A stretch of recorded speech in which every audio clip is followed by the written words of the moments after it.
Saan ba kasi talaga nanggaling ang matandang babaeng yun sa lugar? Bigla-bigla pa naman siyang dumating dito sa atin. Tapos ito na ang nangyayari. Walang kaduda-duda. Ikaw nga talaga ang karapat-dapat na humawak ng anting-anting. Sasakupin ng kadiliman ang lugar na to. Nakikita ko yon sa hula ko.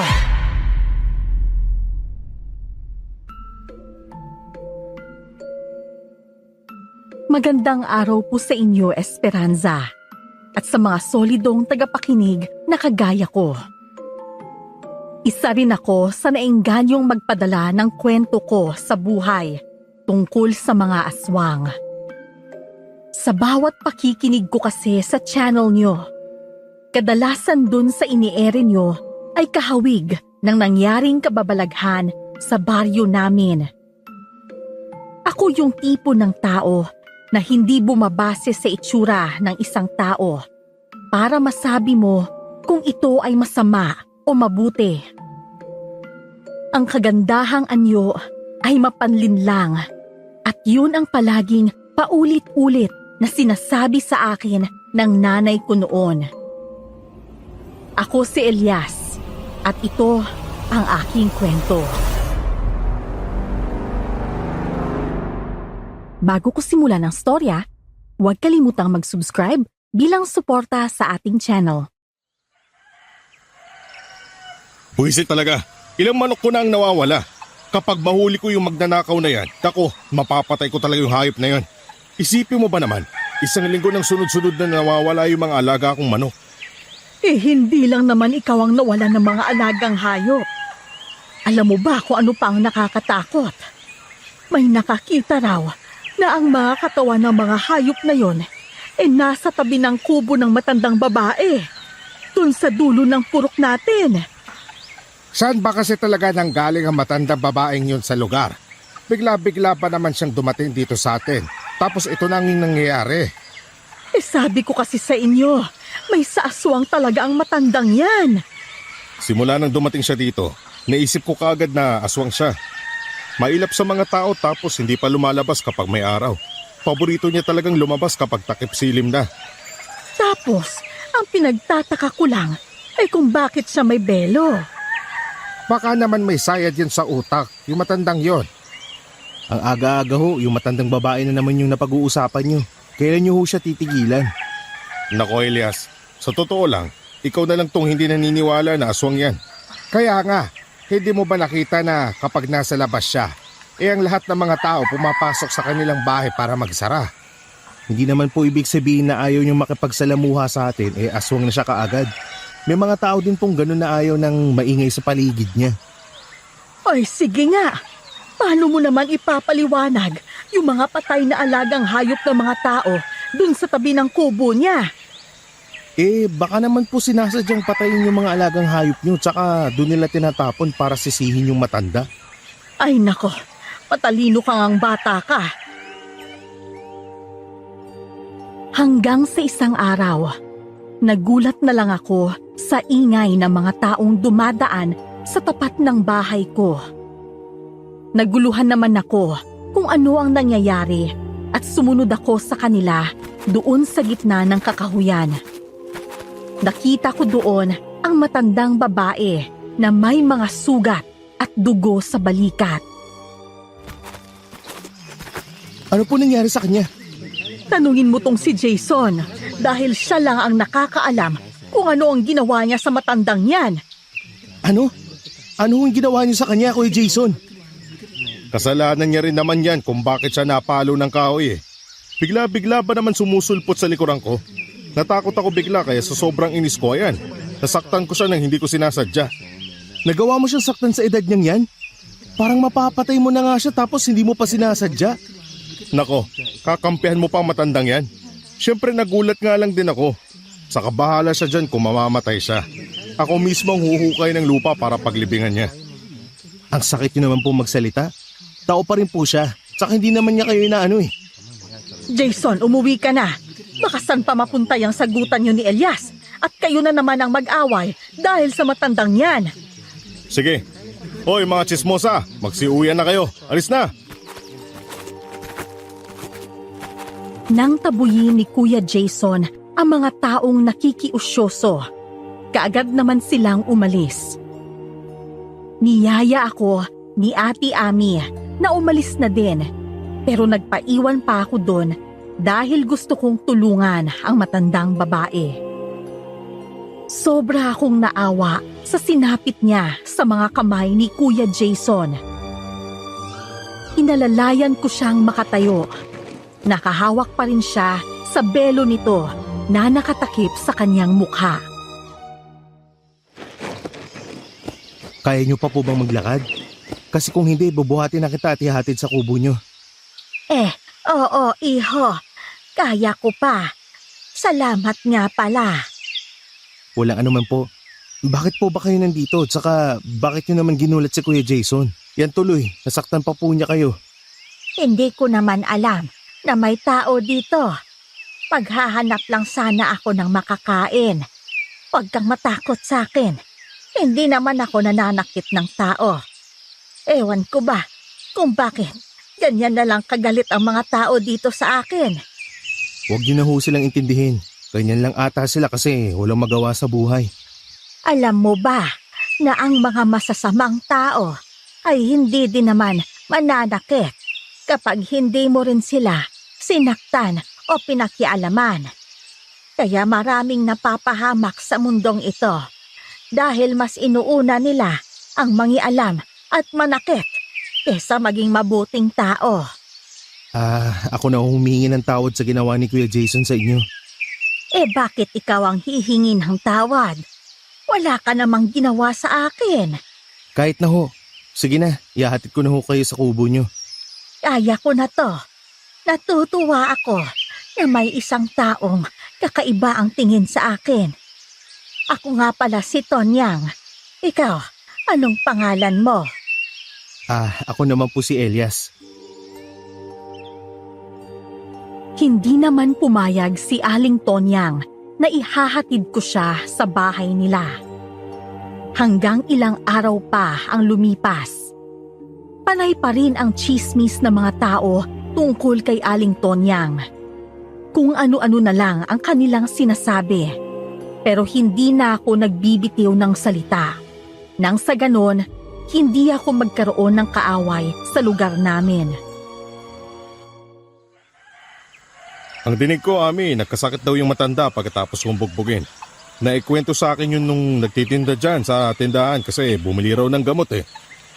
Alangan naman na hindi siya magkakasakit. Sa lakas ba naman ng pagpalo mo sa kanya? Hindi, ang pinagtataka ko lang, sabi sa akin ng tindera, wala na raw yung sugat niya sa braso. Ni wala nga raw tong bakas ng pasa eh. Aba, imposible naman yon. 2 araw pa lang nung mabugbog mo siya. Dapat nga, namamaga pa yun. Kaya nga, sinasabi ko sa'yo na may saaswang talaga yung matandang yun. Oo nga, Pero kung sa bagay, yung mga aswang kasi na yan, may langis daw na pinapahid para mabilis gumaling ang mga sugat nila. Maya-maya pa, nakita namin si Aling Tonyang na dumaan at may kausap itong dalaga. Ngayon ko lang din nakita ang dalaga sa lugar namin. Nagmamadali namang lumapit si Ate Ami at Kuya Jason, kaya sumunod ako. Sinigawan nila ang matandang babae nang hawakan nito ang kamay ng dalaga. Hoy tanda, bitawan mo yung kamay niya! Oh, ikaw na naman. May pinag-uusapan lang kami, kaya huwag kang istorbo. Bibitawan mo ba siya o babalian kita ng braso? O sige na, hayaan mo na ang dalagang makaalis. Bitawan mo na siya. Aling Tonyang, baka ho nagmamadali yung babaeng yan kaya bitawan niyo na ho siya. Ano? Hindi ako nagmamadali ha. May pinag-uusapan lang kami. Sasabay sana ako sa kanya papunta sa palengke dahil bagong lipat lang ako dito. May problema po ba? Oo, malaking problema. Ang mabuti pa, magpasama ka na lang kay Elias na pumunta sa palengke.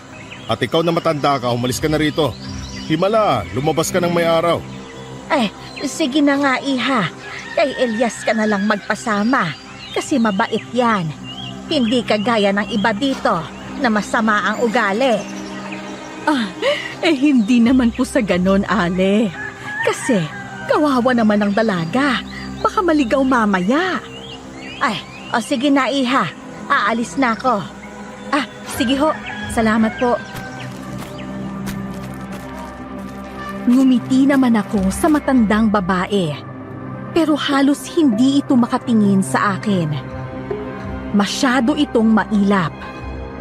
Nang wala na ang matanda, inakbayan ni Ate Ami ang babae at binigyan ng payo. Medyo naguluhan pa ang babae pero diniretso na siya kaagad ni Kuya Jason. Sa totoo lang kasi, dayo din ang matandang yan dito sa amin. Saka huwag kang magtiwala sa kanya kasi kilala siyang aswang dito. Ano? Isa siyang aswang? Wala pa naman nagpapatunay doon. Parang chismis lang kasi nga kakaiba siya. Ang mabuti pa, ihatid na kita sa palengke. Basta iha, huwag kang magpasama sa kanya dahil baka mapano ka. Oo. Samahan mo na siya, Elias. Saka ihatid mo siya sa bahay niya kung saan man siya nakatira. Oho. Nagkakilala kami ng dalagang si Jasmine. At nagtataka siyang nagtanong sa akin kung totoo ang paratang nila kay Aling Tonyang. Ginawa ko naman ang lahat para hindi siya maniwala kina Ate Ami at Kuya Jason. Totoo naman talaga na walang nakakita na pumapasan ng tao si Aling Tonyang, kaya hindi siya pwedeng paghinalaan na aswang. Basta ako, kahit ano pang iparatang nila kay Aling Tonyang, hindi ako naniniwala. Pwera na lang kung ako talaga yung makakita. Napansin ko nga rin na may takip yung mukha niya.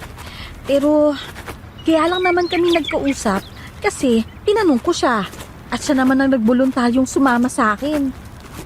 Mukhang mabait naman yun. Tsaka yung mukha ng matandang yun, wala pang nakakita.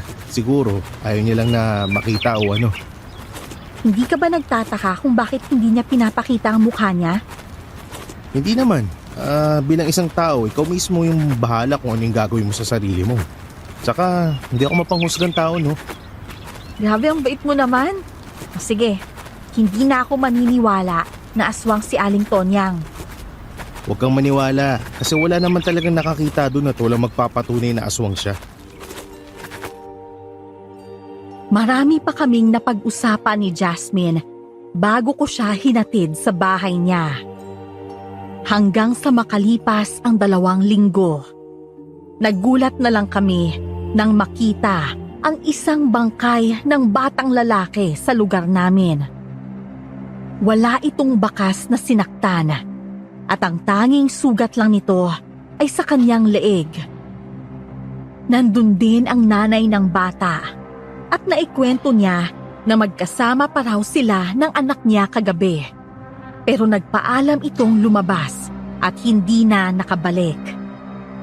Kahit isang patak ng dugo, wala ding bahid doon. Dumating naman si Aling Tonyang, kaya itinaboy siya ng matandang lalaki. Kita mo na, Tonyang. Ikaw ba talaga ay may dalang kamalasan dito sa amin?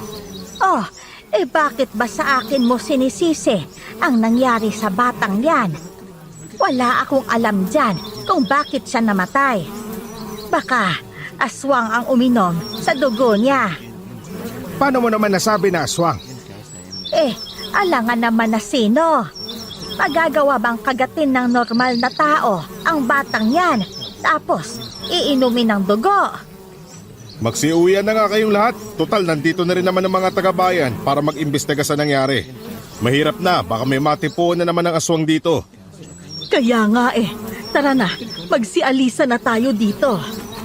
Ikaw, Aling Tonyang, kung wala kang plano umalis dito, bantayan mo lang ang batang namatay na yan. Kuya Jason, tama na ho yan. Ikaw ba, Elias, hanggang ngayon, hindi pa rin ba nagbabago ang tingin mo sa babaeng yan? Hoy, darating ang araw na papalayasin ka ng mga taga-baryo dito sa amin, tanda. Hindi naman kasi tama na ganyan yung pakikitungo nyo sa kanya. Kung totoong aswang si Aling Tonyang, dapat maayos ang trato ng lahat sa kanya nang sa ganon, hindi siya magalit at mambiktima sa lugar natin. Sa lahat ng mga taong nandito, ikaw lang talaga ang nag-iisip, Elias. Jason, tama na yan. Hindi naman nakaimik si Jason. Umalis na rin kaagad ang matandang babae, kaya naiwan kami doon na nagtitinginan. Nakita kong tinapik ni Mang Cardo ang balikat ni Kuya Jason. Napahilamos rin ako sa aking mukha. Sobrang nakakaawa kasi ang pamilya ng batang naiwan. Tama naman ang sinasabi ni Elias. Mali talaga tayo. Dapat, hindi natin sila sinasabihan ng harap-harapan na siya ay aswang. Kasi baka mas lalo siyang magalit at mambiktima siya ng sobra. Kaya ako, tinitikom ko na talaga ang bibig ko kasi ayaw kong makain ng aswang. Nakakainis lang kasi. Isipin mo ba naman, 6 na buwan na siya nakatira dito sa atin at sa loob ng 6 na buwan na yan, marami ang namatay. Kung hindi tao, mga alaga nating hayop. Sino naman ang matutuwa doon? Pero hindi pa rin tama na paghihinalaan natin ng basta-basta yung matanda. Kung nakakita ka mo na siya talaga ang may kagagawan, edi maniniwala ako. Palalayasin natin siya kapag mapatunayan na may kinalaman siya dun. Sa tingin mo ba, magpapahuli yung matandang yon? Natural, mag-iingat yun para hindi makita o mahuli. Nagsialisan na ang lahat doon nang dumating na ang mga tao na mula sa bayan para makuha ang bangkay ng bata. Tinitigan kong maigi ang leeg ng bata na may kagat. Alam kong isang matalim na ngipin ang kumagat doon, pero hindi ko malaman kung ngipin yun ng tao o hayop. Nang gumabi naman, narinig ko ang malakas na boses ni Ate Ami na sumisigaw. Nagmamadali naman akong pumunta sa bahay nila at nakita ko siyang nakaupo sa lupa. Duguan rin ang mukha nito. Ate Ami, ano nangyari sa inyo? Ayan! Tingnan mo! Tingnan mo ang malaking ibon na yan! Basta na lang siyang pumasok sa bahay ko. Dumaan siya sa bintana at pinagkakalmot niya ang mukha ko. Ano? Hindi. Hindi na pangkaraniwang ibon yan eh. Bakit ganyan kalaki? Pulang-pula pa yung mga mata niya tapos mahaba yung tuktok. Hindi ako umalis dito sa pagkakaupo sa lupa dahil natatakot ako na baka bigla niya akong habulin at pagkakalmutin ulit. Kanina pa ba siya dyan sa taas ng malaking puno?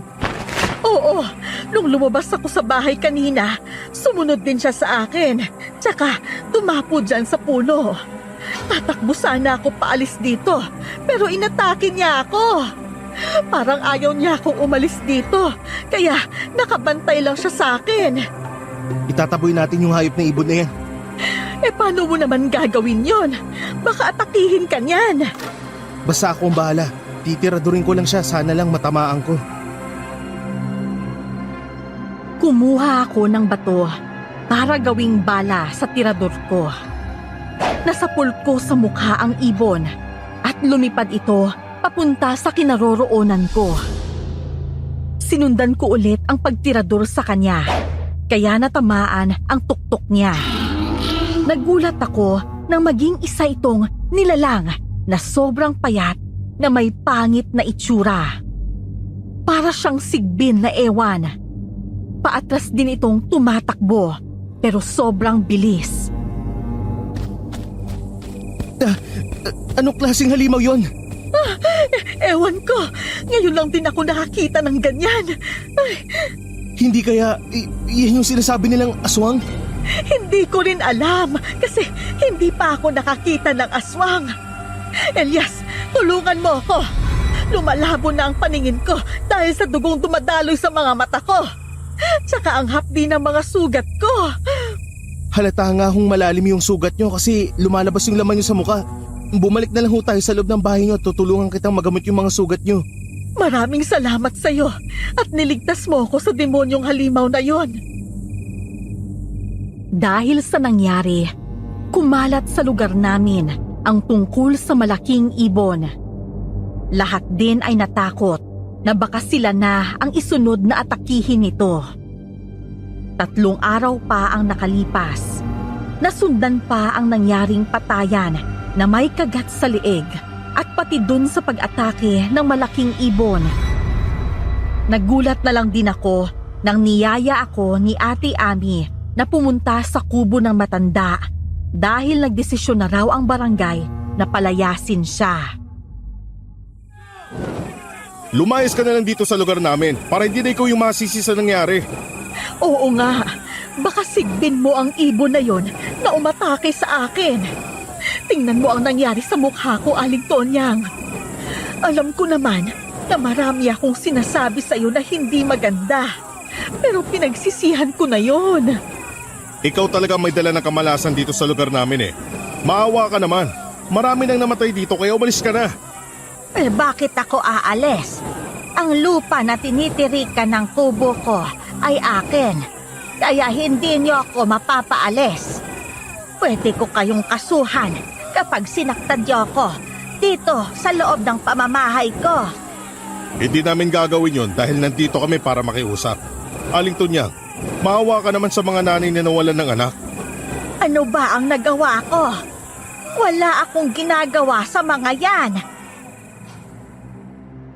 Marami ang hindi naniniwala sa sinabi ni Aling Tonyang na wala siyang kinalaman sa mga nangyari. Lahat sila gusto nang mapaalis ang matanda. Nagulat naman ako nang magsalita si Jasmine at kinakampihan nito ang matandang babae. Ayon sa kanya, wala ni kahit sino man ang may karapatan na paalisin ang matandang babae dahil wala silang sapat na ebidensya. Tamang sinasabi ni Jasmine. Noon ko pa sinabi sa inyo na hindi basta-bastang mapapaalis ang matandang yan dito hanggat walang ebidensya. Anong ebidensya pa bang kailangan, ha? Na kumakain siya ng tao. Hindi ako sang-ayon sa pagpapalayas niyo sa kanya. Hindi ba ang usapan sa barangay, hindi pwedeng palayasin ang matanda hanggat merong humahadlang? Isa ako sa hindi makakapayag na papaalisin siya dito. Ako rin, hindi din ako sang-ayon na paalisin siya. Ano bang meron sa matandang yan at pinoprotektahan mo siya, Elias? Hindi ko rin po alam eh, pero wala talagang basehan para tawagin o akusahan natin na aswang si Aling Tonyang. Mas lalo namang nagkagulo ang mga tao dahil sa mga sinabi ko. Hanggang sa sinara na lang din ng matanda ang pintuan ng kubo niya. Galit namang tumingin sa amin si Kuya Jason at nagawa pa kaming iduro. Inawat naman ito ni Ate Ami. Umanda talaga kayo sa akin kapag mapatunayan ko na aswang ang matandang yan, ha? Kayo may kasalanan kung sakaling may mamatay pa ulit dito sa atin. Ano naman ho ang kasalanan namin? Hindi ba dapat ikaw ang sisihin dahil masyado mong ginagalit ang matanda? Ang mga aswang, hindi yan ang bibiktima kung hindi niyo papakialaman. Ang narinig ko, tahimik na naman pala ang matanda nung unang dating niya. Pero tinawag niyo siyang aswang, kaya doon nagsimula ang patayan dito. At paano mo naman nalaman yan, ha? Hindi na mahalaga kung paano. Pero malakas ang kutob ko na maitim ang puso mo. Isa kang masamang tao. Sasampalin kitang babae ka! Jason, ano ka ba? Bata lang yan. Huwag kang mananakit. Kuya Jason, kung sasama lang din pala ang loob nyo kapag sinabihan kayo ng masasakit na salita, ang mabuti pa, huwag na kayong sumagot. Ginagawa ko lang naman to para sa lugar natin. Pero kung hindi nyo gusto na protektahan ko ang baryo, sige, simula ngayon, hindi na ako mangingialam. Jason! Jason, sandali! Nagpasalamat naman si Jasmine sa akin dahil nagkaisa ako sa desisyon niya. Hindi na rin lumabas ang matanda sa loob ng kanyang kubo, kaya umalis na rin kami doon. Masaya ako dahil hindi na tuluyan ang pagpapalayas sa matandang babae. Hanggang isang hapon, pumunta ako sa bukid para kumuha ng gulay. Nakasalubong ko bigla ang matandang babae. Medyo natakot pa ako nang makita ko ang suot niyang kulay itim na mahabang damit, tsaka itim din ang belo niya. May bitbit pa itong malaking kawa. Isinantabi ko ang takot ko, tsaka kinausap siya. Aling Tonyang, mukhang madaming ulam ang lulutuin natin ah. Aba, oo. Alam mo kasi, mas gusto ko ang maraming ulam kesa sa kanin. Ay, salamat nga pala sa inyong dalawa ng dalaga na yon. Kasi humadlang kayo sa pagpapalaya sa akin. Walang ano man ho yun. Sige na, aalis na ako. Ay, Elias, sandali. Bakit naman ho? Gusto ko lang sabihin sa'yo na darating ang araw na sasakupin ng kadiliman ang lugar na to. Nakikita ko yon sa hula ko. Lahat ng mga inosenteng tao dito ay mapapatay. Ano? Tinatakot din naman ho ako. Pero halata naman na nagbibiro kayo eh. Aba, hindi ako nagbibiro, Elias. Totoo ang sinasabi ko. Hindi titigil ang mga aswang sa pambibiktima hanggat hindi sila naging makapangyarihan. Gagawin nila ang lahat para lumuhod sa kanila ang mga tao dito. Paano niyo po nalaman ang mga bagay na yan? Basta, maniwala ka lang sa akin. Lahat ng mga sinasabi ko ay totoo. At ilang buwan na lang, magtatagumpay na sila sa kanilang mga plano. Maging wais ka, Elias. Umalis ka sa lugar na to para maligtas mo ang sarili mo. Alam ko naman talaga ho na may aswang eh. Nakita ko mismo pero imposible naman ang sinasabi mong sasakupin nila yung baryo na to. Lahat ng mga imposible ay posible sa mga aswang. Kaya nilang gawin ang lahat para lang maging hari sila. Hoy, Tonyang! Kanina pa ako nandito at nakikinig sa usapan nyo. Bakit mo naman tinatakot si Elias, ha? Siya na nga lang ang naniniwala sa'yo eh. Nagsasabi ako ng totoo. At dahil alam ko na mabait itong si Elias, kaya ko siya binabalaan. Wala rin naman akong pakialam sa iba kahit mamatay silang lahat. Ano ba namang klase yan? Kung gusto mong magbigay ng babala, edi sabihin mo sa lahat ng mga tao na may paparating na panganib. Tignan lang natin kung sino ang maniniwala sa'yo. Nanahimik ang matanda at hinila ang kanyang kawa paalis sa harapan namin. Napailing si Mang Cardo habang sinusundan ng tingin si Aling Tonyang. Sobra akong kinilabutan sa mga sinabi niya at nagpasalamat ako na dumating si Mang Cardo kaya umalis ang matandang babae. Hindi sa nanghuhusgan ako sa pagkatao niya. Totoong hindi ako naniniwala na isa siyang aswang. Pero ewan ko ba at kinikilabutan ako kapag nagkita kami na kaming dalawa lang. Sa tingin ko nga talaga, tama ka na hindi aswang ang matandang yan. Kaya medyo kakaiba siya dahil may sayad talaga to sa utak. Kaya nga siguro no, parang ganun nga rin yung napapansin ko eh. May kakaiba kay Aling Tonyang pero hindi yun dahil sa aswang siya. Kundi parang may diferensya ata talaga siguro yung matandang yun. Alam mo yun na parang mahirapan kang alamin kung ano yung pagkatao niya. Huwag mo nang isipin yon.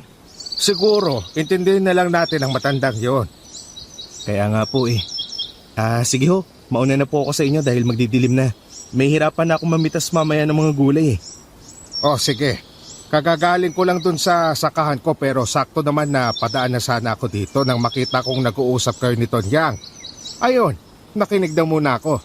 Pero nang marinig ko yung sinabi niya at mukhang natakot siya doon ko na siya sinita. Nakatindig balahibo kasi yung sinabi niya. Sige na. Umalis ka na nang sa ganun ay makabalik ka kaagad. Mabilis kong kinuha ang mga gulay na gusto kong lutuin at ibebenta ko pa yung iba. Madilim na nang makaalis ako doon sa gulayan. Habang naglalakad ako, bigla kong nakita ang isang nilalang na parang dahan-dahan na umikot sa bahay ni Ate Ami. Sinundan ko ito at kitang-kita ko ang paghuli niya sa baboy. At pagkatapos ay kinagat yun sa liig. Hindi man lang nagsanhi ng ingay ang baboy dahil biglaan ang nangyari. Ate Ami! May pumatay sa baboy mo! Bilisan mo! Dito sa likod! Elias! Anong nangyayari? Ayan! May nilalang na sinisip-sip yung dugo ng baboy mong alaga. Isang halimaw! Ano gagawin natin? Hihingi tayo ng tulong sa barangay? Oo, tara na! Nang paalis na kami, itinapon sa amin ng nilalang na yon ang katawan ng baboy sa ngumisi ito. Ang pangit-pangit niya. Sumuot ito sa matataas na damo hanggang sa bigla na lang itong nawala. Napaupo si Ate Ami sa lupa dahil sa galit sa pagkamatay ng alaga niyang baboy. Ayos lang po yan. Ang mahalaga, hindi kayong nabiktima ng nilalang na yon. Pangalawang beses na tong may nakita tayong nilalang. Ano ba kasi silang klaseng nilalang, Elias? At saan sila galing? Hindi ko din alam. Pero klaro na sa'yo na hindi talagang matandang babae ang bibiktima. Tama ako na hindi siya aswang. Ano? Paano nga pala kung ang matandang yon ay naging ang nilalang na yon? Hindi ba ang mga aswang daw ay may kakayahang magpalit anyo? Ha? Oo, Elias. Kahit na anong sabihin mo, hindi ako naniniwala na inosente ang matandang yon. May kinalaman talaga siya sa nangyayari. Yun ang pakiramdam ko. Lumipas ang isang gabi. Nabalitaan ko na may ilang pamilya ang sinalakay ng mga aswang sa lugar namin. Magdamag akong hindi nakatulog sa sobrang pag-iisip kung sino ba talaga ang dapat sisihin sa mga nangyayari. Lumabas ako ng bahay at umupo sa bakuran namin. Paglingon ko, bigla kong nakita si Aling Tonyang. Nakabelo pa rin siya, pero alam ko na siya talaga yun. Aling Tonyang, bakit ho kayo nandito sa ganitong oras? Delikado po eh. Alam nyo bang may gumagalang aswang ngayon at wala silang pinipili kung sino yung kanilang bibiktimahin? Alam ko na yon, iho. Noon pa man, alam ko nang may masamang nilalang na nakatira dito. Nararamdaman ko ang mga presensya nila, pero hindi ko rin matukoy kung sino. Ano ho bang kailangan niyo sa akin? Hindi ako mapapagod na magbigay ng payo o babala sa'yo. Huwag kang magtitiwala sa kahit sino sa lugar na to dahil maaaring ang aswang ay dito mismo nakatira sa lugar na to. Bakit ho ako lang yung pinapayuhan nyo? Dapat malaman din to ng iba para makapaghanda sila. Mga masasama rin sila, kagaya ng mga aswang. Hindi ko na kasalanan kung ayaw nilang maniwala. Elias, delikado sa lugar na to. Umalis ka na para magawa mong iligtas ang sarili mo habang maaga pa. Nang matapos siyang magsalita, biglang umihip ang malakas na hangin. Lumipad ang belong nakatakip sa ulo at mukha ng matanda. Napatayo ako sa sobrang takot. Ang pangit pala ng itsura niya, kaya siya nagtatago. Para talaga siyang isang aswang. Alam ko na natural lang sa matanda na maging kulubot ang mukha pero bakit ganyan naman po kalalayon sa inyo? Nakakatayo po ng balahibo eh. Huwag mo nang punahin ang mukha ko. Dahil noon pa man, hindi na ako biniyayaan ng kagandahan. Pinanganak akong pangit dahil isinumpa ako ng asawa ng tatay ko. Anak ako ng tatay ko sa kabit niya. Pasensya na po ha pero hindi ko lang po talaga maiwasan na parang nakakatakot po pala yung mukha nyo. Naiintindihan din naman kita. Sa totoo lang, ito rin ang dahilan kung bakit ko tinatago ang itsura ko. Alam ko na nakakadiri, nakakasuka, at nakakatakot ako. Huwag ko kayong mag-alala. Hindi ko ho ipagkakalat na meron kayong mukha na hindi kaaya-aya. Kakaiba ka talaga, iho. Kaya siguro ako napadpad sa lugar na to ay dahil din sa'yo.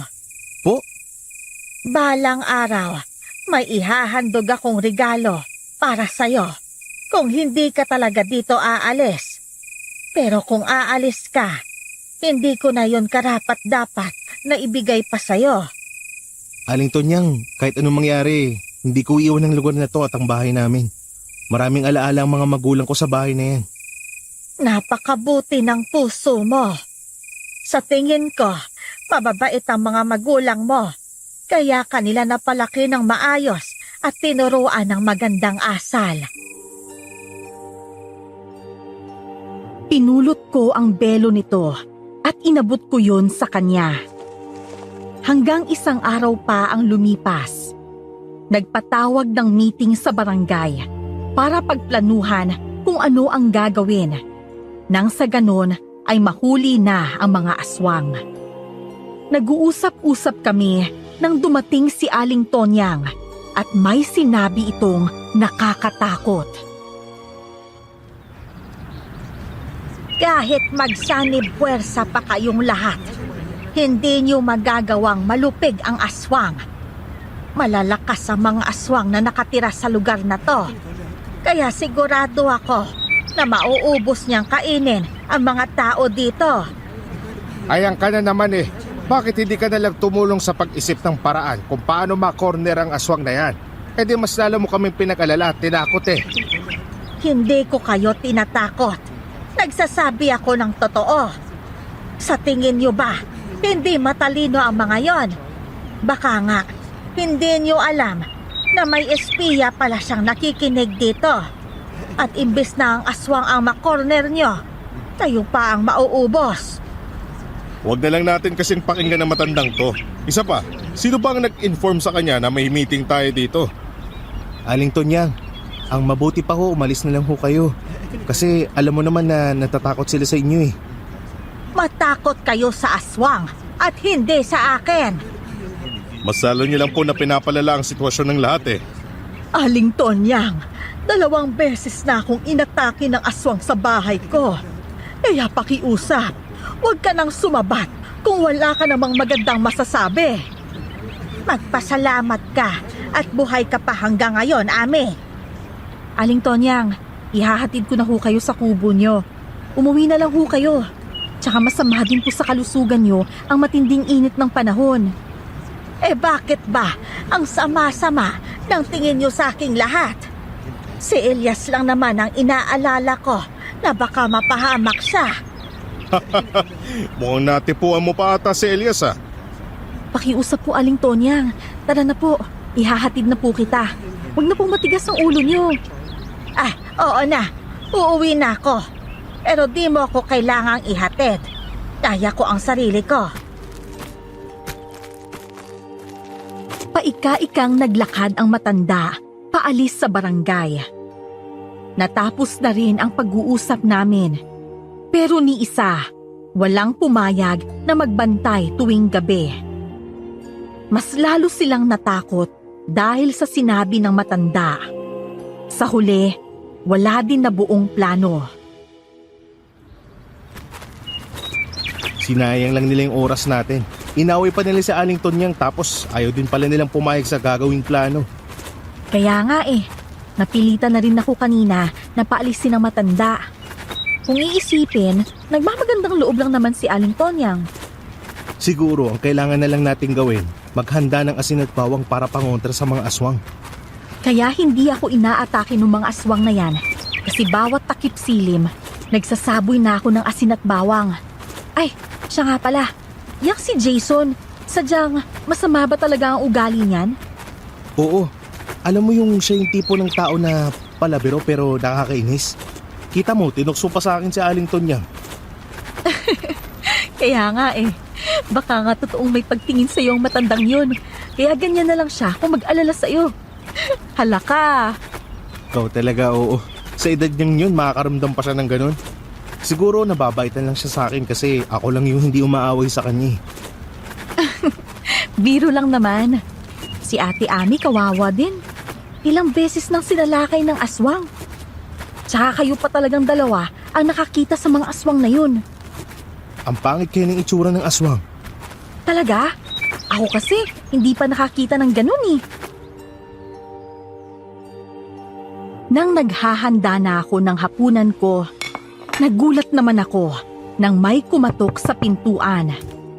Dali-dali kong binuksan yun at bumulaga sa akin si Aling Tonyang na walang belo. Napaatras pa ako sa sobrang gulat nang makita ang mukha niya. Pero sa huli, pinilit ko na lang din na ngumiti sa kanya at hindi ko pinahalata na medyo kinikilabutan ako. Magandang gabi ho, Aling Tonyang. Napasyal po kayo. Asensya ka na sa istorbo at mukhang nagulat pa kita. Ano kasi? Ngayon ko na ibibigay ang regalo ko sa'yo. Yun ba? Ano po ba yun? Ito, iho. Isang kwintas. Kwintas na may pulang pendant? Para naman po saan yan? Ang ganda naman po nito. Para yan sa proteksyon mo. Malaki ang maitutulong niyan para malayo ka sa kapahamakan. Isa pa, ikaw na lang ang aasahan ng lahat para maligtas mo sila. Gamitin mo yung kwintas para mailigtas mo ang mga taga-baryo. Ho? Paano ko naman ho ito gagamitin? Kapag may aswang na sumalakay sa'yo o may sinalakay ang aswang, ipakita mo lang ang kwintas na yan at doon gagana ang kapangyarihan niyan. Sigurado ho ba kayo? Oo, siguradong sigurado ako. Sige na, isuot mo na yung kwintas. Sige ho. Maraming salamat ho dito sa proteksyon na binigay niyo. Kinaumagahan, nagkita kami ni Jasmine at napuna nito ang kwintas na suot ko. Nagdadalawang isip pa ako kung dapat ko bang sabihin sa kanya na bigay ito sa akin ng matandang babae. Pero nang siya na mismo ang bumanggit sa pangalan ni Aling Tonyang, nagtaka din ako kung paano niya yon naisip. Paano mo naman naisip na galing to sa kanya? Kasi nakita kong suot niya yan noong nakaraang araw, dun sa may barangay. Kaya pala. Hindi ko nga alam kung totoong para daw to sa proteksyon sa aswang eh. Tinuruan ka ba niya kung paano mo gagamitin yan? Ang sabi niya sa akin, kapag raw may aswang na sumalakay sa akin, ipakita ko lang. Saka doon na raw gagana yung kapangyarihan ng kwintas na to. Tama yun. Mas mabuti na rin na may ganyan ka para may panangga ka sa mga masasamang nilalang na nakapaligid sa'yo. Sa tingin mo ba tunay to? Bakit kaya sa akin ito binigay? Siguro tunay yan. Tsaka siguro ikaw yung binigyan yan kasi nakikita niyang ikaw ang karapat-dapat na magmay-ari niyan. Mabait ka kasi, tsaka may mabuting puso. Ang tawag kasi dyan, anting-anting. Anting-anting? Nakakarinig na ako ng ganyan pero di ba yung mga ganyang gamit mga sinaunang panahon pa? Sinaunang panahon na nag-e-exist pa rin hanggang ngayon. Nakasalubong naman namin si Mang Cardo at may dala itong sprayer para sa palay. Kung hindi ako nagkakamali, galing siya sa kanyang palayan. Napangiti ito habang nakatingin sa amin ni Jasmine. Alam ko naman ang ibig sabihin ng ngiti niya. Yun bang tinutukso niya kami sa isa't isa. Patagal ng patagal. Nagiging malapit na kayo sa isa't isa, no? Nagkataon lang po na nagkita kami ni Elias. Ikaw talaga. Masyado ka naman defensive, ika nga nila. Wala namang ibig sabihin yung sinabi ko pero kung nagkakatuluyan kayong dalawa bagay na bagay kayo. Naku, sa ganda ba naman ni Jasmine imposible ho na papatol siya sa akin. Mambubukid lang naman po ako. Gwapo ka rin naman kaya bagay lang kayong dalawa. Ay sige na, baka nakakaabala na ako sa inyo. Kailangan ko nang umalis. Sige ho. Nagkatinginan kami ni Jasmine sa kasabay na tumawa nang makaalis si Mang Cardo. Pareho rin kaming nahihiya sa isa't isa. Binalik ko na lang ang usapan sa anting-anting na binigay sa akin ni Aling Tonyang. Kinuha ko yun sa leeg ko, saka pinahawak sa kanya. Ramdam ko ang lakas ng enerhiya ng anting-anting na to. Grabe, kakaiba din, no? Paano naman yung nararamdaman? Basta, itago mo yan ng maayos na hindi mananakaw o makukuha ng iba. Kasi sigurado ako na maraming magkaka-interest dyan. Lalo na kapag malaman nilang panlaban yan sa aswang. Ay, teka nga pala, bakit ganyan na lang kayo ka-close ni Mang Cardo? Mabait kasi yung matandang yan, saka masipag. Madalas kami magkasama dun sa bukid. Mga 1 taon na rin siguro nang lumipat siya dito. Nauna lang siya ng kaunti kay Aling Tonyang. Lumipat lang siya pero may sakahan siya dito? Kasi ang lupa na yan ay binili niya sa matandang kaibigan niya. Nung namatay yung kaibigan niya, siya na yung nag-asikaso. Tsaka yung matanda na yun din yung nagdala rin sa kanya rito. Ah, ganun ba?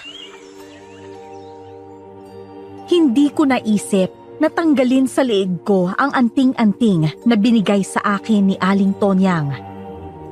Isang araw naman, nakita kong nagtitipon sa tindahan sina Ate Ami. Pumunta din ako doon para makinig kung ano ang latest chismis na nagaganap sa barangay. 2 araw din ang lumipas na hindi nagpaparamdam ang mga nilalang na yon at wala ding nabibiktima. Halika rito, Elias. May tanong kami sa'yo. Ano naman ho yun? Ikaw talagang lalaki ka. Palihim ka palang pumuporma doon kay Jasmine, ha? Si Mang Cardo ang nagkwento sa amin na nahuli daw niya kayong nag-uusap. Ito talagang si Mang Cardo, sinabi pa talaga dito. Kasi, bagay na bagay naman talaga kayo. Ang gandang bata ni Jasmine, tapos ikaw, gwapo ka naman. Tigawan mo na kasi.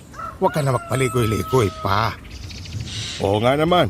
Saka yung mga titigan nyo sa isa't isa, iba din kasi. Halata masyado na pareho kayong nagkakagustuhan. Ha? Nako, hindi po yun totoo. Magkaibigan lang po talaga kami ni Jasmine. Talaga lang ha. Baka balang araw, magulat na lang kami na nobya mo na siya. Sandali nga. Saan naman galing ang kwintas mo na yan? Kakaiba ang tali niya na.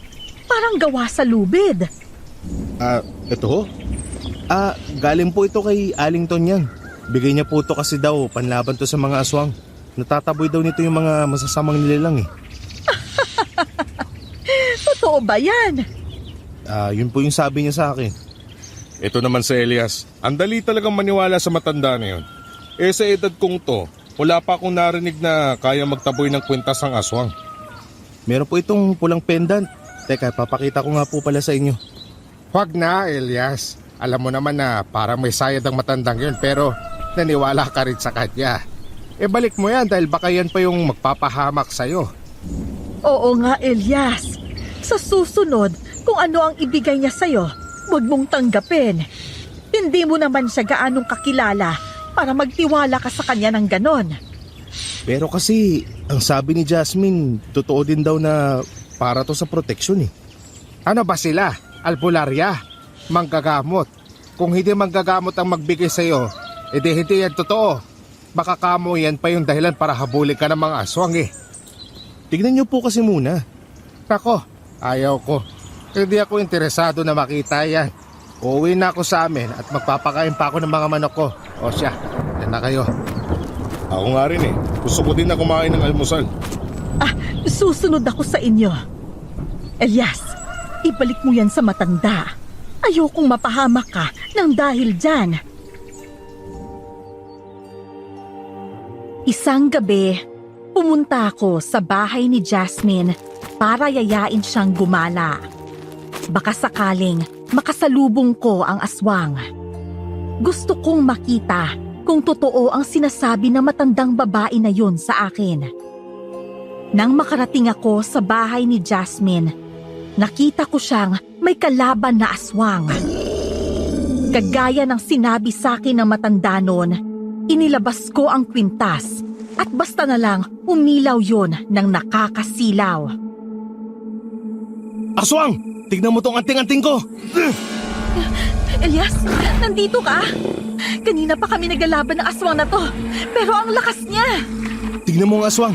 Umaatras siya habang tinatakpan yung kanyang mga mata dahil sa silaw na nanggagaling sa anting-anting. Isa lang ang ibig sabihin nun. Takot siya sa anting-anting at totoo nga na may kapangyarihan ang bagay na yan. Hindi nga nagsisinungaling si Aling Tonya. Tunay nga ang proteksyong ito. Nawala na ang aswang. Sigurado ako na matatakot na siyang mambiktima, lalo nang alam niyang may katapat na siya. Jasmine, bakit nga pala ganun kakagaling makapaglaban? Nagtatumbling ka pa sa ere tapos parang lumulutang ka habang nilalabanan siya. Ano? Bakit naman ako lulutang sa ere? Dati kasi akong nagkakarate, kaya may alam talaga ako sa laban. Pasensya ka na, hindi ko nasabi ka agad sa'yo. Ikaw naman kasi, hindi ka nagtatanong. Nakita ni na Ate Ami to kanina at hindi sila naniniwala na may kapangyarihan to. Pinagtatawanan pa nga nila ako kasi nagpapaniwala daw ako kay Aling Tonyang. Siguro hindi sila maniniwala. Pero ang mahalaga, alam mong tunay yan. Elias, pwede mong iligtas ang baryo na to gamit ang anting-anting na yan. Dapat nilang malaman na may kapangyarihan ako para hindi na sila matakot sa mga aswang. Wag! Kung maaari, ilihim mo na lang muna ang bagay na yan. Kasi marami ang kukuha dyan kapag may makaalam na tunay ngang nagpapatabo yan ng aswang. Sige. Sobrang saya ko dahil meron na akong bagay na pangontra sa mga aswang. Malakas na ang loob kong lumabas tuwing gabi dahil alam kong wala na akong dapat nakatakutan. Kinaumagahan naman, nakita ko si Kuya Jason na nagkakape sa tindahan ni Marimar. Lumapit ako sa kanya, pero kaagad itong lumayo sa akin.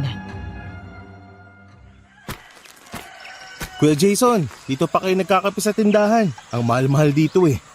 Wala kang pakialam. Ho? Biro lang naman. Alam nyo, may kukwento po ako sa inyo.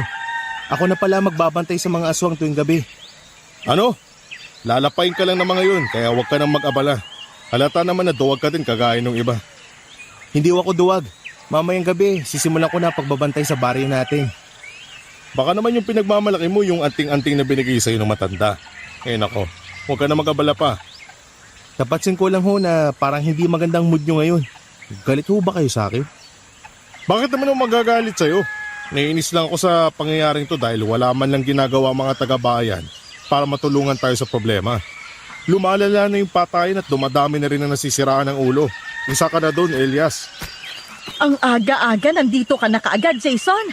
Siguro, makikinig ka na naman sa mga chismis, ano? Para maipasa ka sa amin ni Mang Cardo. Isa ka pa. Maiwan ko na nga kayong dalawa. Oh, napano yun, Elias? Aba, ewan ko. Parang wala sa magandang mood si Kuya Jason eh. Pati ako nasungitan niya tuloy. Nako, alam ko na kung bakit yan nagkakaganyan. Siguro, hiniwalayan niya ng babae niya. Paano ba naman?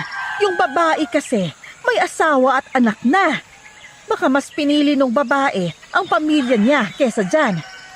Kayo talaga Ate Ami, ang dami niyo po talagang alam. Ay nako, sa chismosa kong to, hindi ko pa ba malalaman ang tungkol sa bagay na yan? Wala talagang maitatago sa akin. Baka may makarinig sa inyo at parating nila kay Kuya Jason. Abay wala akong pakialam. Tsaka ilang araw ko na rin naman napapansin na nagkakaganyan si Jason. Inom nga yan ng inom tuwing gabi, kaya nag-aalala sa kanya si Mang Cardo. Himala, wala si Mang Cardo dito ngayon ah. Baka nasa sakahan niya. Ay, siya nga pala. Bakit suot mo pa rin hanggang ngayon ang kwintas na yan? Wala ka bang plano na isoli yan dun sa matanda? Huwag na ho muna, baka sumama pa yung loob sa akin nun. Isipin niya na hindi ko nagustuhan tong kwintas na binigay niya sa akin. Ay, o sige. Ikaw ang bahala. Nang sumapit naman ang hapon, kakauwi ko lang galing sa bukid. Mga 3:00 yun ng hapon bago ako nakarating sa bahay. Nabigla ako sa pagdating ni Ate Ami sa bahay at gusto niyang mahiram sa akin ang kwintas na binigay ni Aling Tonyang. Nahihiya din naman akong huwag ibigay yun sa kanya. Kailan niyo naman ito babalik sa akin, Ate Ami? Mamayang mga 5:00 ng hapon. Gusto ko kasing ipakita to sa anak ko. Huwag kang mag-alala. Ipapakita ko lang naman yan sa kanya. Anak? Di ba wala naman ang anak niyo dito? Umuwi siya kahapon. Ay, sige na Elias. Hiramin ko lang muna sandali ha. Oo, pero kapag matapos na ninyong gamitin, pakibalik na lang ho sa akin kaagad. Baka kasi mapansin ni Aling Tonyang na hindi ko suot yan at magalit pa siya sa akin. O sige, ibabalik ko yan kaagad. Hinintay ko si Ate Ami sa bahay hanggang sa sumapit ang 5:00 pero hindi ito dumating. Nang dumilim na, bumisita si Jasmine sa bahay. Napansin nito na hindi ko suot ang anting-anting. Kaya nagtaka siya at nagtanong sa akin. Sinabi ko naman sa kanya na pinahiram ko yon kay Ate Ami, kaya sobra siyang nabigla. Ang sabi niya kasi ibabalik din naman niya kaagad kasi ipapakita lang naman yun sa anak niya. Pero hanggang ngayon hindi pa siya pumupunta dito. Nakakahiya naman na kunin ko yun sa kanya dahil baka anong isipin niya. Bakit mo naman kasi pinahiram? Hindi ba ang sabi sa'yo, ingatan mo yun at huwag mong hayaan na makuha ng iba? Ikaw talaga, hindi ka kasi nakikinig Nahihiya ako dun kay Ate Ami. Tsaka matagal nang pinagsamahan namin nun. Baka anong isipin niya kapag tumanggi ako. Wala ka nang pakialam kung anong iisipin nun. Ang dapat mo kasing ginawa, inangatwiran ka para maprotektahan mo ang kwintas na yun. Para hindi na tayo magtalo, ang mabuti pa, puntahan na lang natin si Ate Ami sa bahay niya ngayon.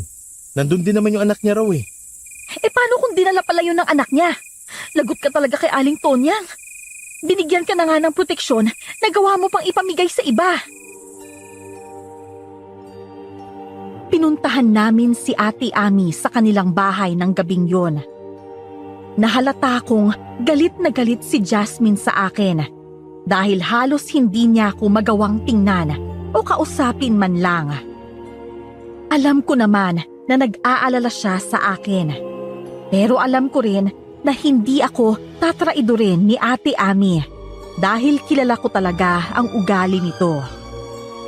Nagulat pa si Ate Ami nang makita kami. Merong dahon na tinatapal si Ate Ami sa kanyang ulo. Ate Ami, pasensya na talaga sa istorbo ha. Ay, walang anuman. Pumasok muna kayo dito sa loob. Sige ho. Tara Jasmine, dito na tayo mag-usap sa loob ng bahay nila.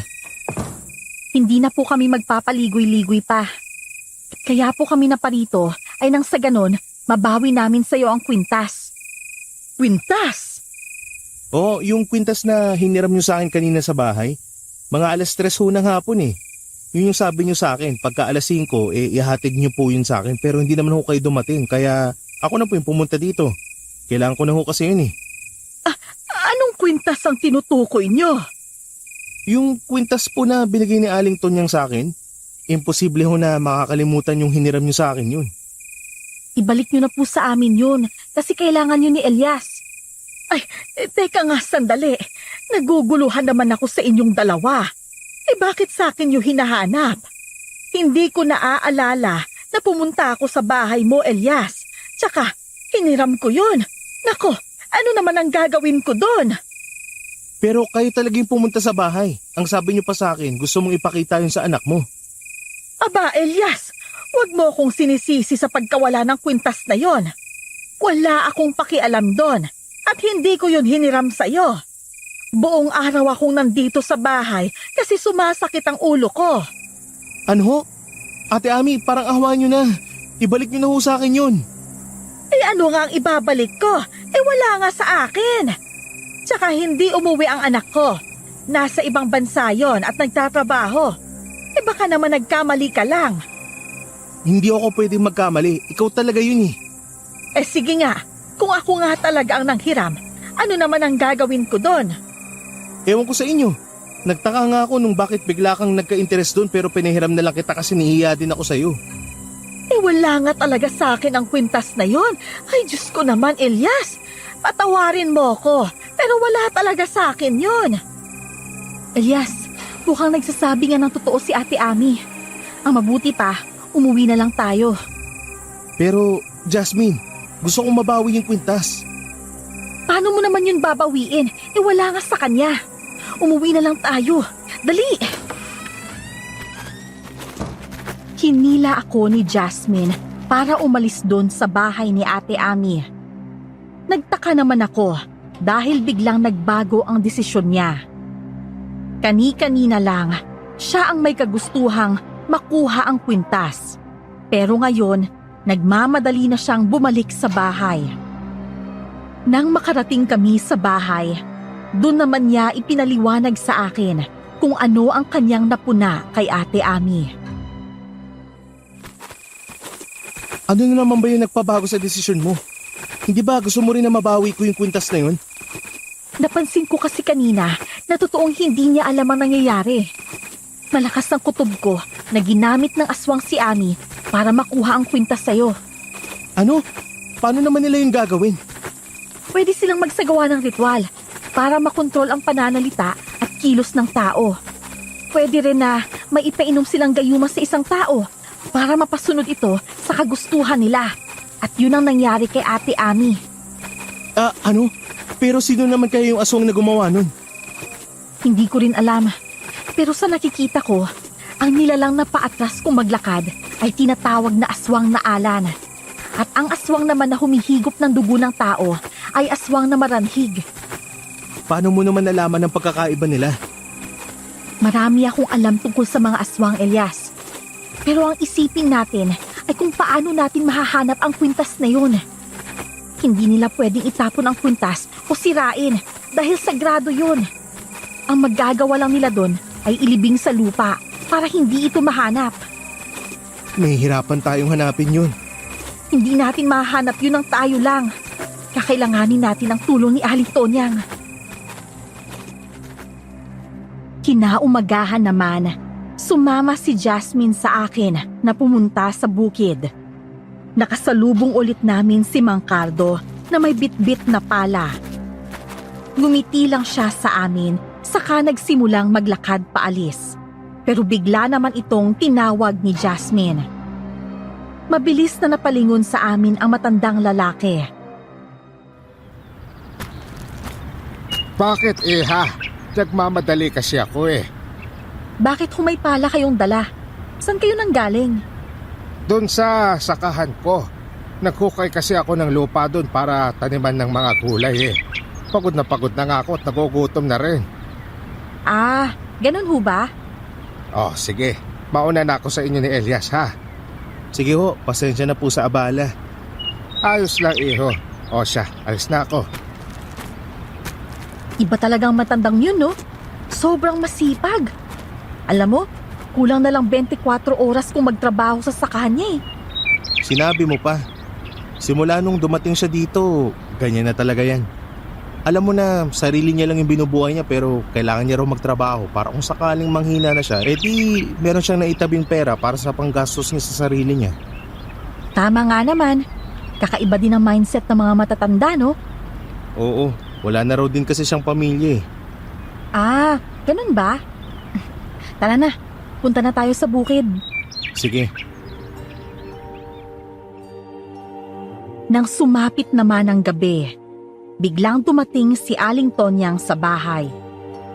Medyo kinabahan pa ako dahil naiisip ko na baka hanapin niya sa akin ang kwintas. Nagulat pa ako nang bigla niyang dinukot ang kwintas mula sa kanyang bulsa at pinakita niya yon sa akin. Paano niyo po yan nahanap? Abay, syempre. Ako ang nagmamay-ari nito. Kaya alam ko kung saan ito mahahanap. Sa susunod, huwag mong ipagkatiwala sa iba ang tungkol sa kwintas na yan. Naiintindihan mo ba? Pati po ba kay Jasmine? Hindi ko rin ba sasabihin sa kanya na nahanap ko ng kwintas? Kahit na kanino. Mabuti nang ikaw na lang ang may alam na nasa sayo ang kwintas. Isang pagkakamali na pinahiram mo yan. Ang bagay na yan ay hindi pinapahiram, Elias. Oo, nagsisisi nga ho ako na pinahiram ko yun kay Ate Ami.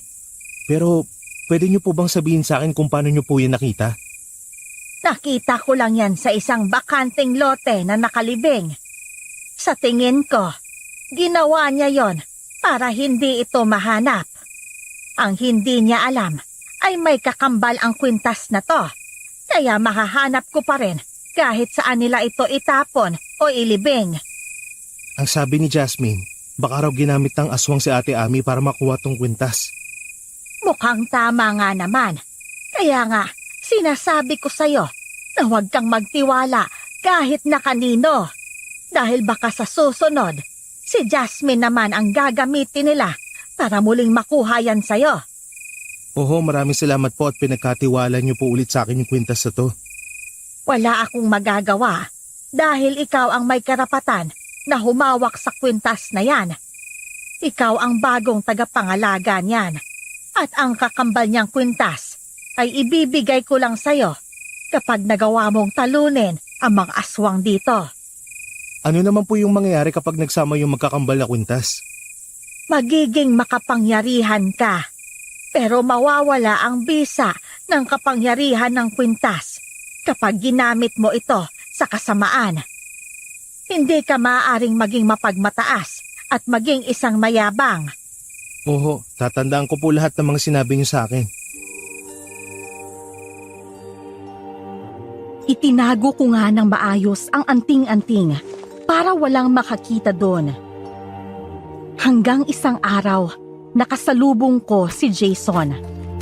Bigla nitong natanong ang tungkol sa kwintas ko. Nakakagulat dahil noon pa man, hindi na siya interesadong makita yon. Kagaya ng pinag-usapan namin ni Aling Tonyang, nagsinungaling ako na nawawala yon at hindi mahanap. Sayang naman kung nawala lang yon. Di ba nga ikaw ang nagsabi ng isang proteksyon yun sa aswang? Nakalimutan ko kasi kung saan ko nilagay eh. Hayaan mo na yun. Kung sa bagay, baka tama naman kayo na isang kabaliwan na naniwala ako dun sa matandang yun. Mabuti naman at nagising ka na rin sa katotohanan sa wakas. Oo, ayaw ko rin naman na isipin yung nasisiraan na rin ako ng ulo kagaya sa nangyari dun kay Aling Tonyang. O siya, kapag mahanap mo yung kwintas, patingin ako ha. Ipapakita natin dun sa albularyo kung tunay nga na proteksyon yun. Ah, sige ho. Sasabihan ko ho kayo kaagad. Hanggang sa isang hapon, bigla na lang akong hinila ni Ate Ami papunta sa kanilang bahay. Meron daw siyang importanteng sasabihin sa akin. Kaagad niyang nilak ang pinto, saka ipinagtapat niya sa akin ang totoo tungkol sa ginawa sa kanya ni Mang Cardo. Ano ba kasing ginawa niya sa inyo? Ginahasa niya po ba kayo? O ano? Hindi. Kasi 'di ba, nung isang araw, pumunta kayo ni Jasmine dito sa bahay at hinahanap niyo yung kwintas. Naaalala ko na ang nangyari sa akin nung araw na yon. May kasalanan talaga si Mang Cardo. Bakit nga ho? Anong ginawa niya? Kasi, nung umagang yun, pumunta siya dito. Tapos, may pinainom siya sa akin. Ang sabi niya, gamot daw yun para mawala ang sakit ng ulo ko. Meron pa nga siyang ginawa na kakaiba na parang may binibigkas na hindi ko naiintindihan. Nahilo ako bigla at pagkatapos nun, hindi ko na alam ang nangyari. Sa tingin niyo po ba may ginawa talaga siya para mawala ka sa tamang katinuan? Sa tingin ko, meron. Malakas din ang kutob ko na baka aswang ang matandang lalaki na yun. Mabuti na lang ho at naalala niyo pa. Oo, kasi iniisip ko talaga kung paano ko kinuha ang kwintas na yon. Tsaka wala naman akong pakialam kung para saan yon. Basta, mas maigi siguro na tanungin na lang natin si Mang Cardo. Wag! Ako na po yung gagawa ng paraan para malaman natin ang pagkatao niya. Pero, imposible na isa siyang aswang. Ewan ko, pero ito lang ang masasabi ko, Elias. Nung dumating ang matandang yan dito, may napapansin talaga akong kakaiba sa kanya. Pero hindi ko pinupuna kasi akala ko normal lang yon. Ano naman po yung napapansin niyo sa kanya? Yung itim niyang singsing.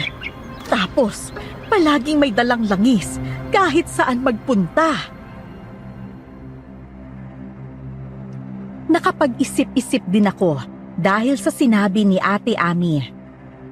Nang gumabi, nagulat ako nang biglang dumating si Mang Cardo.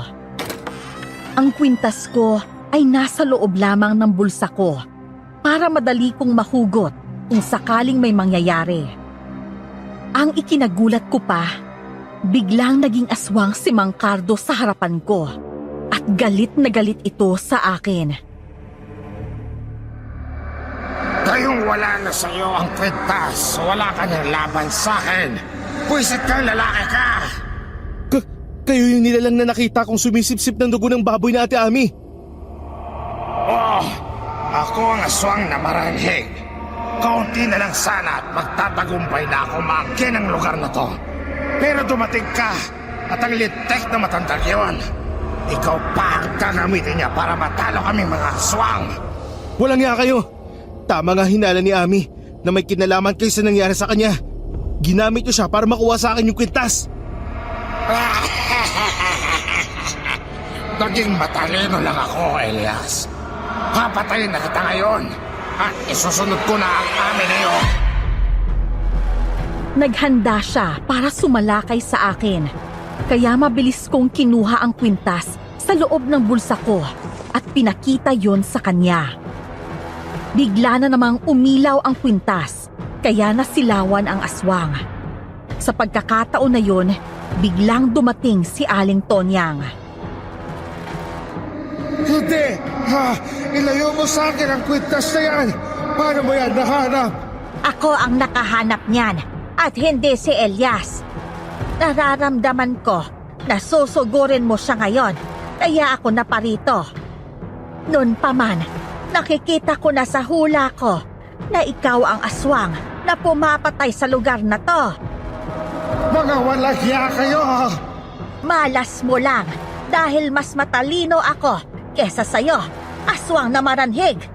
Isa lang akong manghuhula, pero malakas ako. Hindi ka mananalo sa akin hanggat hawak ko ang kwintas na to. Oo nga, tama ka. Pero papatay ko ang babae manghuhula na to. Mabilis niyang sinalakay si Aling Tonyang, kaya tumalsik naman ang matandang babae. Nasugatan si Aling Tonyang sa tiyan nang bigla niya itong kalmutin. Tumakbo ako sa kanilang kinaroroonan at tinutok ko ang liwanag ng kwintas sa mga mata ni Mang Cardo. Nang hindi nito nakayanan ang silaw na nagsisimula doon sa anting-anting, kaagad itong tumakas. Kahit iilan pa sila, hindi kanila matatalo, Elias. Oho, gagamutin na po muna natin yung sugat nyo. Ito ang kakambal ng kwintas. Gamitin mo yan para kahit magsanib ng puwersa ang mga aswang, hindi sila mananalo sa'yo. Maraming salamat po. Huwag kang mag-alala sa akin. Ako na ang bahala sa sarili ko. Meron akong sariling gamot sa bahay na madaling magpapahilom sa mga sugat ko. Pero mukhang malalim ho yung sugat nyo. Sigurado po ba kayo na kaya nyo pang bumalik sa kubo nyo? Oo, kayang-kaya ko pa. Kinaumagahan, sinabi ko sa lahat na isang aswang si Mang Cardo. Naniwala naman sa akin si Ate Ami, kaya nagkaisa kaming lahat na sugurin ang matanda. Kasama ko rin si Jason ng araw na yon. Marami pa sana ang hindi naniwala. Pero nang maabutan namin na wala na ang matanda sa bahay niya, dun lang din sila nag-isip kung bakit ito tumakas. Sigurado nga talaga, Elias. Isang aswang si Mang Cardo kaya siya tumakas.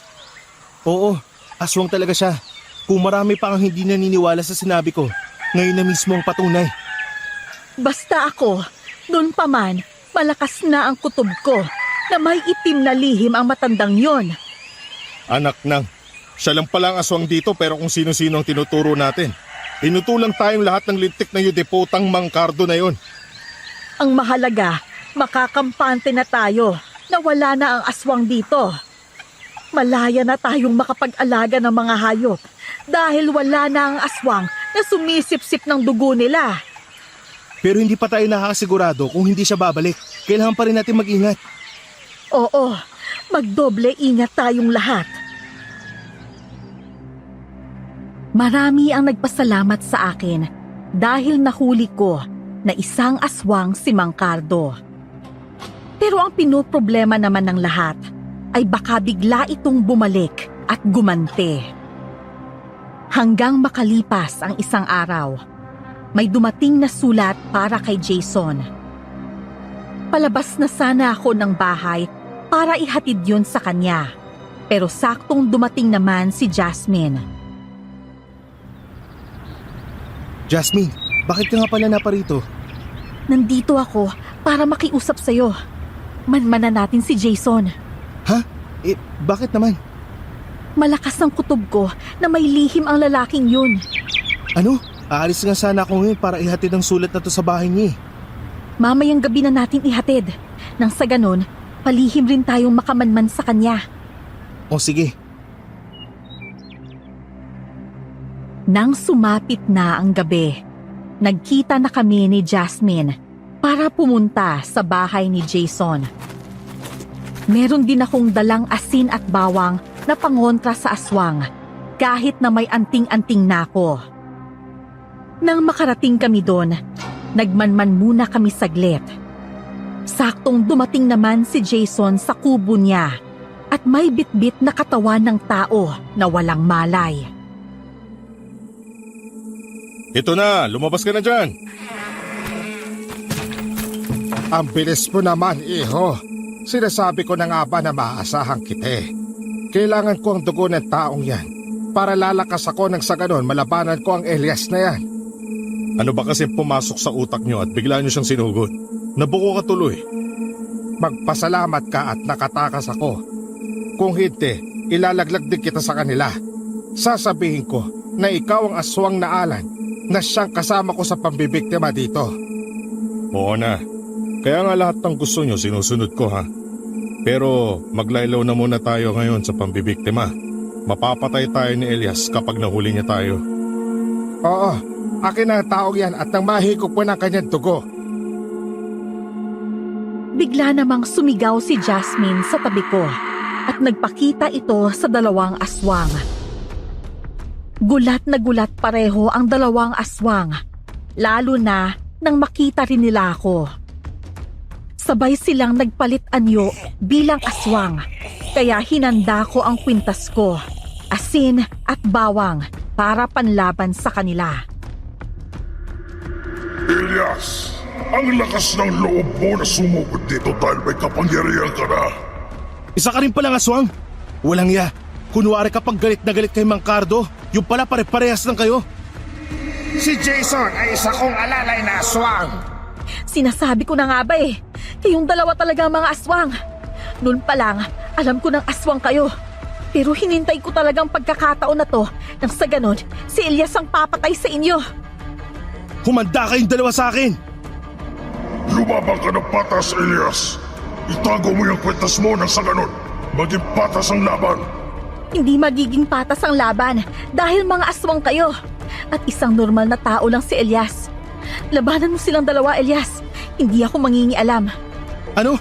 Hindi mo ko tutulungan? Hindi. Gusto kong makita kung paano ka maging malakas gamit ang kwintas na yan. Mabilis na sumalakay sa akin ang aswang na Alan. Pero nang umilaw ang kwintas ko, napaatras ito ng saglit. Sinabuyan ko siya ng asin at bawang. Nagulat ako nang sumunod namang sumalakay ang aswang na maranhig. Sinabuyan ko rin siya ng asin at bawang. Kaya lang, nakalmot ako ng aswang na Alan. Nabitawan ko ang kwintas sa lupa at nakuha yon ng aswang na maranhig.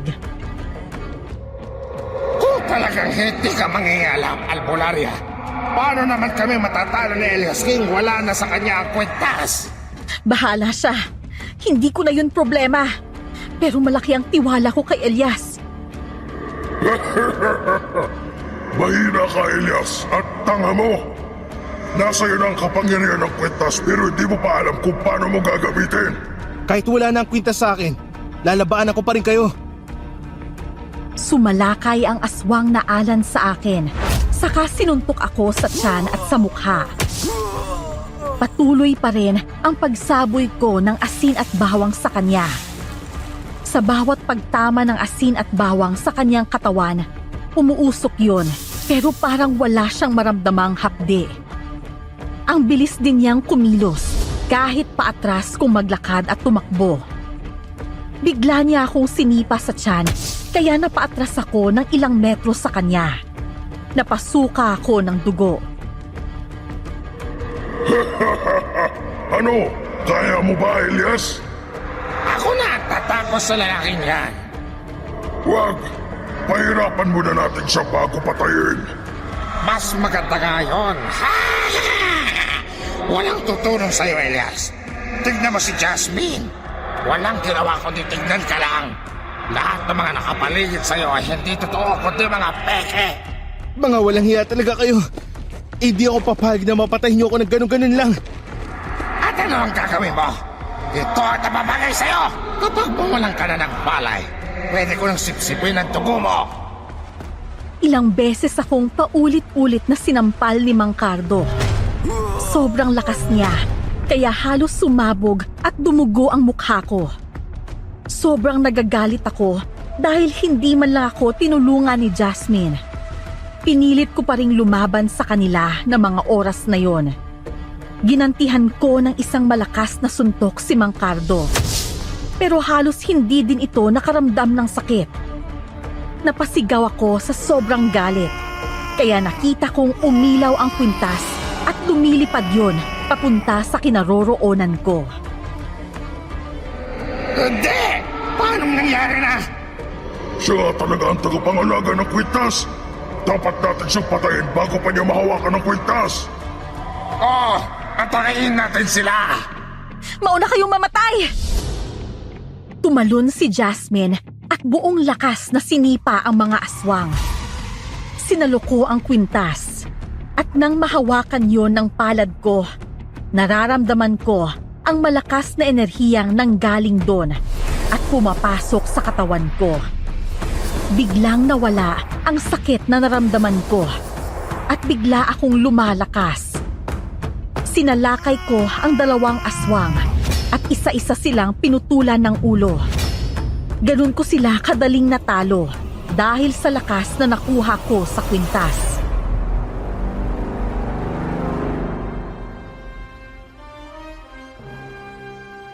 Ayos ka lang ba? Ewan ko sa'yo. Uy, sorry na. Alam ko naman kasing kaya mong labanan ng mga yun.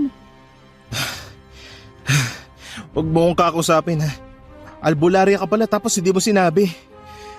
Alam mo rin pala kung sino yung aswang pero hindi mo pa rin sinabi. Manluloko ka din kagaya nila.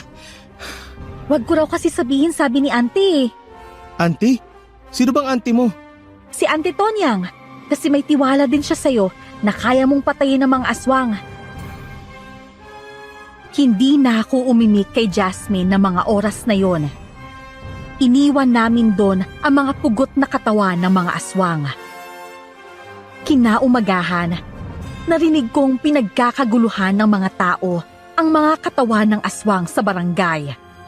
At sinunog nila ito. Hindi ko rin sinabi na ako ang pumatay dahil ayokong maging mayabang. Napadalaw rin sina Aling Tonyang at Jasmine sa bahay ng umagang yon. Ang dami niyong nilihim sa akin tapos gusto niyo nakakausapin ko kayo? Kaya lang naman namin yon ginawa ay para makita namin ang dedikasyon mo na mahanap at mapatay ang mga aswang. Walang kaduda-duda. Ikaw nga talaga ang karapat-dapat na humawak ng anting-anting. Hindi naman ako niinis sa inyo, Aling Tonyang eh. Niinis ako dyan, sa kasama niyo. Sa akin?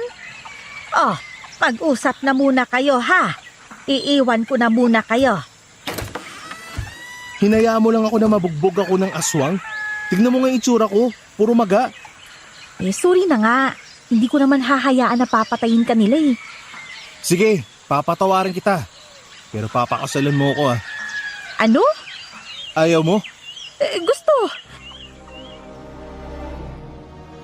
Nagpakasal kami ni Jasmine matapos ang nangyari, Miss Esperanza.